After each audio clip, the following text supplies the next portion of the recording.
नमस्कार दोस्तों। आज हम बात करने वाले हैं आर्य समाज के 150 वर्ष पूर्ण होने पर आर्य समाज ने कौन कौन सी कितनी उपलब्धियां प्राप्त की। क्या महर्षि दयानंद के दिखाए रास्ते पर आर्य समाज आज तक चल रहा है। जिन महर्षि दयानंद सरस्वती ने अपने जीवन काल में एक लंगोटी में पूरा जीवन काट दिया, एक पैसे को अपना इकट्ठा करके अपने लिए अपने ऊपर कोई उसका खर्चा नहीं किया, इस तरह से दयानंद ने अपने जीवन को जिया। क्या दयानंद की तरह आज आर्य समाज अपने दयानंद के सपनों को पूरा करने की ओर बढ़ रहा है या नहीं बढ़ रहा है। आर्य समाज क्या कर रहा है, कैसे करना चाहता है, आज इस विषय पर बात करेंगे। तो आशा करता हूँ कि यदि आपको मेरी बातों में कुछ अच्छा लगे तो अवश्य कमेंट करके अपनी बात रखें। तो सबसे पहले हम बात करते हैं, महर्षि दयानंद सरस्वती ने भारतवर्ष में जो अंधविश्वास और पाखंड की चरम सीमा भारतवर्ष में फैली हुई थी, उस चरम सीमा को रोकने के लिए महर्षि दयानंद सरस्वती ने पूरी ताकत से उसका खंडन किया। आज उस अंधविश्वास को आए दिन उजागर किया जा रहा है, आगे बढ़ाया जा रहा है, उस अंधविश्वास को बढ़ाने का काम किया जा रहा है। लेकिन आर्य समाज के लोग जिस तरह से अंधविश्वास को बढ़ाने वाले लोग, पाखंड को बढ़ाने वाले लोग अपने अपने मठ बना करके, मठाधीश बन करके बैठे हुए हैं, ठीक उसी तरह से उन अंधविश्वासी और पाखंडियों की तरह आज आर्य समाज के लोग अपने अपने आर्य समाज के मंदिरों में मठाधीश, विद्वान या आचार्य बन करके अपने अपना पेट पालने पर लगे हुए हैं। ये कड़वा सच है, लेकिन सच्चाई यही है। महर्षि दयानंद ने सर्वहितकारी और परोपकारी नीति को आगे बढ़ाया था, लेकिन आज आर्य समाज दयानंद के दिखाए रास्ते से पिछड़ता चला जा रहा है। आर्य समाज परोपकार और सर्वहितकारी नीतियों को दयानंद ने जो दी थी, उन सबको पीछे छोड़ चुका है। महर्षि दयानंद सरस्वती ने इस भारतवर्ष से अंधविश्वास को खत्म करने के लिए सबसे पहले छुआछूत का विरोध किया। इस भारतवर्ष के अंदर जितनी भर जातियां थीं, वो एक दूसरे के साथ कभी बैठ नहीं सकती थीं कि तू ऊंचा है मैं नीचा हूँ, वो सबल है वो निर्बल है, वो दलित है वो आदिवासी है। इस तरह के जो पाखंड भारतवर्ष के अंदर चल रहे थे, उन सारे पाखंडों का पुरजोर विरोध महर्षि दयानंद सरस्वती ने किया। जातिवाद का खंडन किया। महर्षि दयानंद सरस्वती ने एक स्वर में कहा, हम सब आर्य हैं, आओ वेदों की ओर लौटें, अपने आप को आर्य बनाओ, श्रेष्ठ बनाओ, अपने दुर्गुण व्यसनों को, अवगुणों को छोड़ करके आर्य बनाना, आर्य खुद को साबित करने की तरफ कदम बढ़ाएं, स्वयं को आर्य बना करके श्रेष्ठ बनाएं। अर्थात जिस व्यक्ति के अंदर कोई दुर्गुण नहीं होता, जिस व्यक्ति के अंदर कोई दुर्व्यसन नहीं होता, वो स्वयं को आर्य लिखने का उत्तराधिकारी होता है। चाहे वो किसी भी जाति या बिरादरी से क्यों न हो, इसका संबंध आर्यों के अंदर नहीं होता है, क्योंकि वेद भी कहता है कृण्वन्तो विश्वमार्यम, कि आओ दुनिया के लोगों को आर्य बनाएं।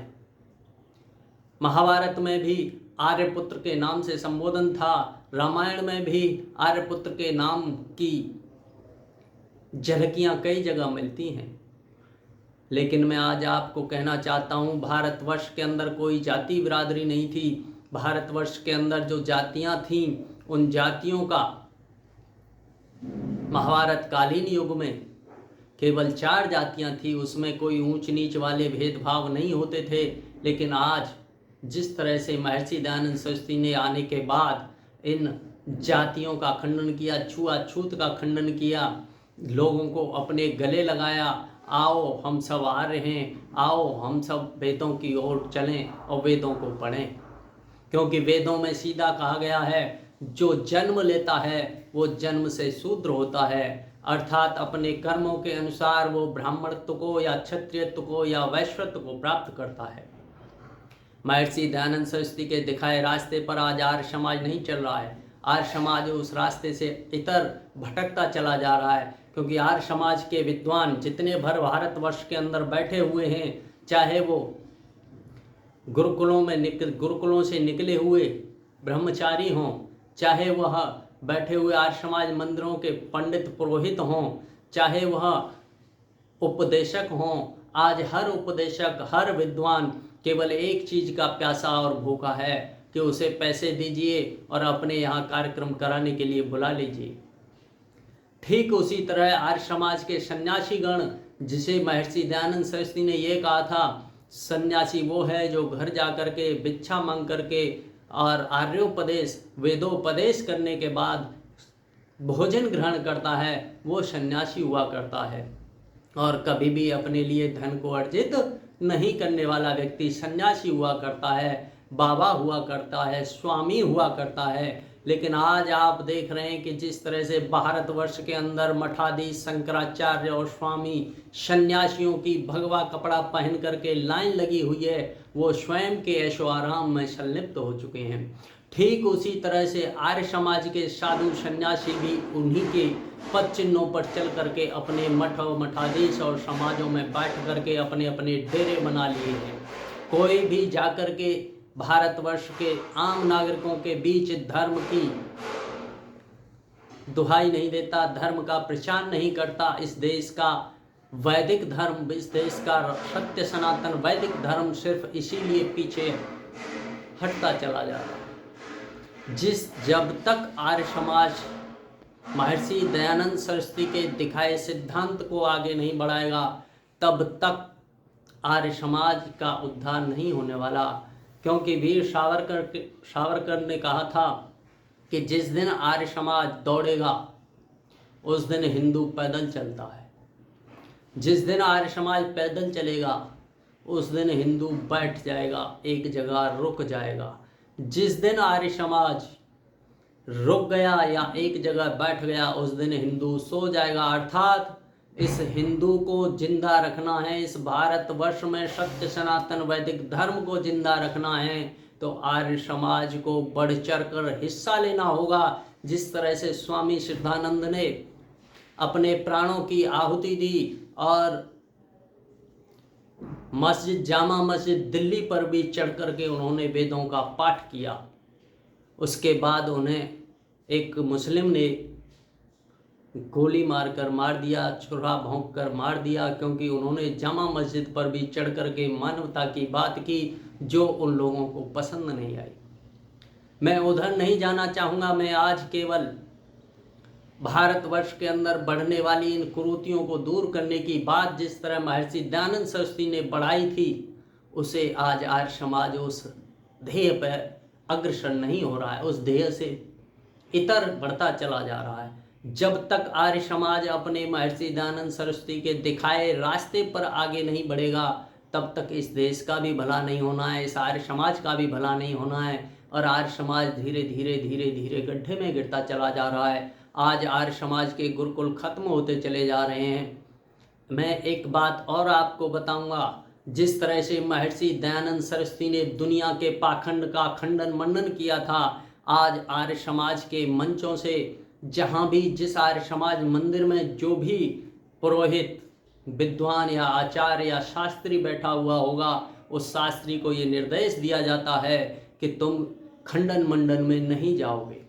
इसका मतलब क्या है? आज आर्य समाज अपने दिखाए हुए गुरु के रास्ते से भटकता चला जा रहा है। जिन कुरीति और पाखंड अंधविश्वास को खत्म करने के लिए महर्षि दयानंद सरस्वती ने अपना पूरा जीवन लगा दिया, वो जीवन आज महर्षि दयानंद सरस्वती के जीवन को आज बेमोल बना दिया है इन आर्य समाज के लोगों ने। महर्षि दयानंद सरस्वती ने अपने जीवन में जो कुछ किया उसके बाद स्वामी श्रद्धानंद ने किया, और अब आर्य समाज के लाखों लोग केवल अपना पेट पाल रहे हैं, लेकिन महर्षि दयानंद सरस्वती के दिखाए रास्ते पर कोई नहीं चलना चाहता। आज भारतवर्ष में फिर से वही अंधविश्वास। हमारी आने वाली पीढ़ी को ये नहीं पता हमारे कितने वेद हैं, हमारी आने वाली पीढ़ी को ये नहीं पता उपनिषद कितने हैं, शास्त्र कितने हैं।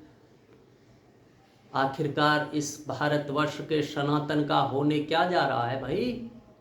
कब तक इस तरह से ये सब चलता रहेगा?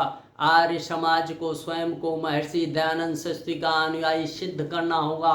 आर्य समाज को स्वयं को महर्षि दयानंद सरस्वती के दिखाए रास्ते पर चलने वाला स्वयं को सिद्ध करना होगा। यदि आप ऐसा नहीं कर सकते तो दयानंद का नाम लेना बंद कर दीजिए, क्योंकि जब तक आप दयानंद के दिखाए हुए उन रास्तों पर नहीं चलेंगे, जिन कुरीतियों को, जिन पाखंड को, जिस अंधविश्वास को महर्षि दयानंद सरस्वती भारतवर्ष से खत्म करना चाहते थे, आप उनको किनारे करते चले जा रहे हो सिर्फ इसलिए कि हम जाकर के लोगों की शादी कराएं, हम जाकर के लोगों के नामकरण संस्कार कराएं, हम जाकर के लोगों का अंतिम संस्कार कराएं। केवल संस्कार से जो पैसा, उन संस्कारों से जो पैसा आ रहा है, उस पैसे को अपने पेट पालने के लिए यूज करते रहिए बस। और समाज का कोई दायित्व तो आप लोगों ने नहीं उठाया कि समाज ने जो हमें दिया आज तक, या महर्षि दयानंद सरस्वती जैसी समाज की परिकल्पना करके गए थे, वैसी समाज की ओर हम क्यों नहीं बढ़ रहे भाई? आज आर्य समाज को सोचना होगा। हमारे नौजवानों को आए दिन उन रील में देखने में लगे हुए हैं, केवल रील में। आर्य समाज अब बुढ़ा हो चुका है, नौजवान उसके अंदर आ नहीं रहा है। जो पुराने लोग हो चुके हैं वो आने वाले आज 150वीं जयंती, 150वीं आर्य समाज की स्थापना पर, क्या वो 200वीं आर्य समाज की स्थापना पर होंगे? उनका अनुभव खत्म हो चुका होगा। जो नए लोग बैठेंगे वो नए लोगों के पास ये सब भी नहीं होगा। हो सकता है आर्य समाज अगले 200-250 वर्षों में खत्म होने की कगार पे खड़ा हो जाए। ऐसा ना हो, इसके लिए हमें फिर से अपने आप को बैठ करके चिंतन करना होगा, मनन करना होगा और विचार करना होगा कि हम किस तरह से जवानों के बीच में जा करके अपने आप को फिर से नौजवान बना सकते हैं, अपने आप को महर्षि दयानंद सरस्वती के दिखाए रास्ते पर फिर से कैसे आगे बढ़ा सकते हैं, हमें सोचना होगा। महर्षि दयानंद सरस्वती ने नौजवानों को, पूरे भारतवर्ष को एकजुट रखने के लिए दुनिया भर के ऐसे ऐसे कार्यकलाप किए जिनको सुन करके लोग हैरान हैं आज तक। महर्षि दयानंद सरस्वती ने इस कुरीति, इस अंधविश्वास को खत्म करने के लिए भारतवर्ष के जन जागरण का अभियान लोगों से मिल मिल करके इतने आगे लेकर के गए कि आज लोग, पूरा आर्य समाज और पूरी दुनिया में आर्य समाज का नाम है। लेकिन आर्य समाज, महर्षि दयानंद सरस्वती के अनुयायियों ने उस आर्य समाज को आगे बढ़ाने की जगह डुबोने का काम किया जा रहा है। महर्षि दयानंद सरस्वती के अनुयायी या तो स्वयं को बदल लें, नहीं तो आने वाला कल, आने वाला पीढ़ी आपको कभी माफ नहीं करेगी कि जिस महर्षि दयानंद सरस्वती ने जो रास्ता दिखाया था, पाखंड और अंधविश्वास को खत्म करने की जो बातें कही थी, आर्य समाज तो केवल जिस तरह से अब लोग कह देते हैं शादी कराने वाले संस्था बन के रह गई है। उठो आर्यो, महर्षि दयानंद सरस्वती के दिखाए रास्ते की ओर अग्रसर हो, अन्यथा वो दिन दूर नहीं जिस तरह से आए दिन हिंदुओं की जनसंख्या घटती चली जा रही है, वो धर्म बदल करके अन्य धर्मों में जाते चले जा रहे हैं। जब आप ही अपने अनुयायी के रास्ते से भटक जाओगे तो आपको भी एक दिन कौन बचाएगा? बदलो अपने आप को, कहीं ऐसा न हो कि आर्य समाज, महर्षि दयानंद सरस्वती ने जिस सपने को लेकर के इस आर्य समाज की स्थापना की थी, वो सपना अधूरा रह जाए। उस सपने को हमें पूरा करना है, उस सपने को हमें साकार करना है। पूरी दुनिया के अंदर वेदों की स्थापना करनी है, पूरी दुनिया के अंदर आर्य लोगों को बनाना है। जिस तरह से वेद ने कहा, मैंने थोड़ी देर पहले भी कहा, कृणवंतो विश्वमार्यम, हमें पूरी दुनिया को आर्य बनाना है।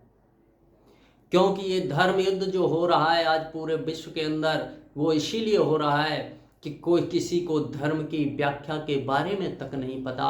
वो धर्म क्या मान रहा है, या किसी कबीले का लिखा हुआ, किसी व्यक्ति के कुछ शब्द लिखे हुए, उन्हीं शब्दों पे चलता चला जा रहा है। धर्म सबसे बड़ा मानवता का धर्म है जो आप इस दुनिया को सिखा सकते हो। उठो आर्यो, जागो, तुम्हारे ऊपर इस भारतवर्ष का भार है, तुम्हारे ऊपर इस भारतवर्ष में रहने वाले 100-125 करोड़ हिंदुओं का भार है। यदि तुम सो गए तो इन हिंदुओं का क्या होगा?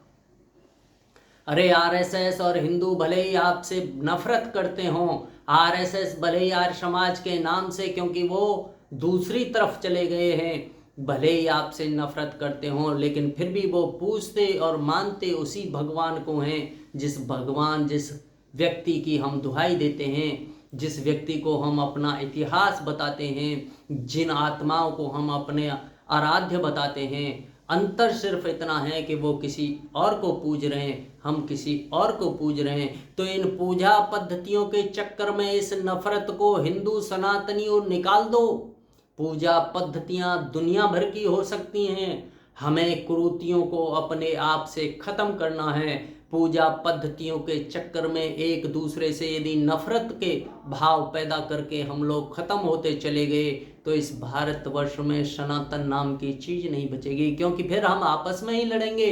अन्य धर्मावलंबियों, पंथियों, मजहबियों से कौन बात करेगा भाई? इसलिए सोचना होगा हमें आपस में, चाहे वो आरएसएस के लोग हों, चाहे वो आर्य समाज के लोग हों। आरएसएस के लोगों ने जो किताबों में कभी बाइबल और ईसाई इस्लाम की किताबों के प्रति अपनी किताबों में जो कुछ लिखा था, उनके पुराने लोग जिन्होंने आरएसएस की स्थापना की, उन लोगों ने किताबों के अंदर जो कुछ लिखा था आज उन्हें हटा दिया गया है। लेकिन आर्य समाज, महर्षि दयानंद सरस्वती वो शख्सियत थे आर्य समाज के, वो अनुयायी थे, वो गुरु थे, जिन्होंने जो कुछ सत्यार्थ प्रकाश और अपनी पुस्तकों के अंदर आज तक उस समय लिखा था वो आज तक विद्यमान है। इसीलिए आर्य समाज जिंदा है, क्योंकि आर्य समाज के लोग उसे पढ़ लेते हैं लेकिन उसे अपने तक सीमित करके बैठे हुए हैं। तो निकलिए, इस नफरत को, एक दूसरे के मनोभाव को दूर कर दीजिए। चाहे आरएसएस हो, चाहे आर्य समाज हो, लेकिन दोनों सनातन को मानने वाले लोग हैं, दोनों सनातनी हैं। हम सनातनियों को इस विद्वेष को दूर करना होगा। यदि दूर नहीं कर पाए तो वो पल दूर नहीं कि भारतवर्ष से नामो निशान, अस्तित्व ही खत्म हो जाएगा। यदि इस अस्तित्व को बचाना है, भगवान राम और कृष्ण के स्वयं को वंशज कहने वाले आर्य समाजी, भगवान राम कृष्ण को अपना आराध्य बनाने वाले लोग आरएसएस, इन पूजा पद्धतियों के चक्कर में एक दूसरे से नफरत करना बंद करो। भारत के अंदर कुरीतियां और इस पाखंड को किस तरह से दूर करना है, धर्म की स्थापना कैसे करनी है, उन चीज़ों पर हमें विचार करना होगा और उन पर आगे बढ़ना होगा। तभी हम भारतवर्ष को विश्व गुरु बनाने की ओर अग्रसर हो सकते हैं। यदि हमने एक होकर के एक मत से भारतवर्ष के धर्म की व्याख्या करने में हम सफल हो गए तो निश्चित ही हमें विश्व गुरु बनने से कोई रोक नहीं सकता।